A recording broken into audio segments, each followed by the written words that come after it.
Isang mapagpalang araw po sa ating lahat. Magandang araw at magandang gabi. Mega love shoutout po dyan sa mga solid supporters ng EDC, mga silent viewers at mga OFW.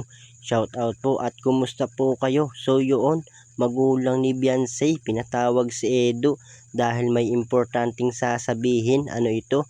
At Edo, ganito ang sinabi, at Beyonce naman po natin natatakot sa nangyayari. So atin nga pong alamin at atalakayin. Pero bago po yan, kung bago ka pa lang sa aking munting YouTube channel, palike, share and subscribe na rin po at pakipindot na rin po ng notification bell para lagi po kayong updated sa aking video. At paalala rin po, bago po tayo magbigay ng ating mga opinion at komento, tapusin po muna natin ang video para alam po natin ang ating i-comment. At lagi din po nating suportahan ang founder ng Kalingap at nag-iisang ama ng Kalingap na si Kuya Bal Santos Matubang at Kalingap Prab.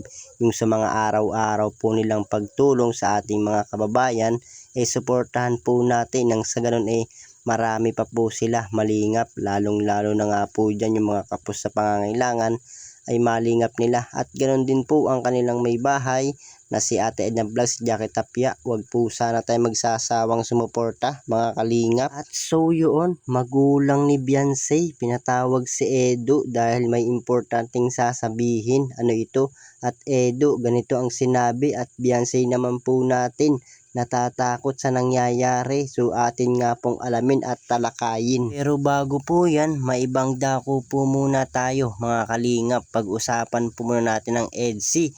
So usap-usapan nga po ngayon ng mga viewers ng EDC. At tanong din nga po ng karamihan, magjowa na nga po ba talaga etong si Beyonce at Edo? At sabi pa nga po ng mga viewers ay may pinapahiwatig daw etong si Beyonce kay Edo na mahina daw manligaw. So atin nga pong alamin. Sa pagkakaalam ko nga po mga kalingap, masasabi po natin na medyo nahihiya nga po etong si Papa Eds at gano'n na nga po, napakabata pa nga ni Beyonce at baka nahihiya nga po sa mga ibang viewers. At siguro mga kalingap kapag siguro dumating na po ang kaarawan ni Beyonce, doon na nga po magkaroon ng lakas ng loob etong si Papa Eds natin at masabi na nga po yung kanyang nararamdaman. Siguro magugulat na lang po tayo mga kalingap. So kayo po, ano po yung masasabi nyo patungkol nga po dito sa usap-usapan ngayon ng magjowa na nga ba etong dalawa? So ano po yung masasabi nyo at ano po yung pagkakaalam nyo dito nga po sa dalawa at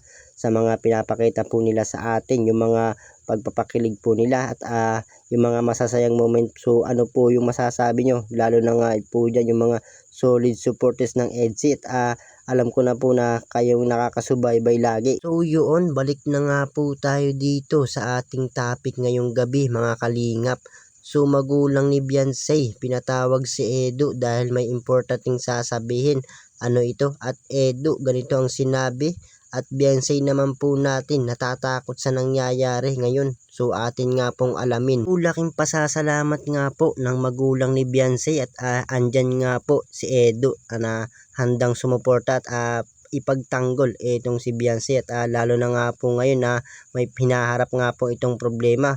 So laking pasasalamat nga po ng magulang ni Beyonce dito nga po kay Papa Eds at maging kay Kalingap Prab nagpapasalamat nga rin po ito at ginagawa nga po talaga ni Kalingap Prab ang lahat upang ipagtanggol itong si Beyonce. So napakalungkot nga pong isipin at maging ang magulang nga po ni Beyonce apektado nga po dito sa problema. At Beyonce naman po natin nalulungkot nga po at iniisip nga po niya na wala naman po siyang ginagawang masama.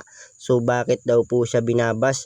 So mahirap nga po ito para kay Beyonce mga kalingap, kaya patuloy lang po natin sila suportahan mga kalingap, lalo na nga po dyan etong si Kalingap Prab.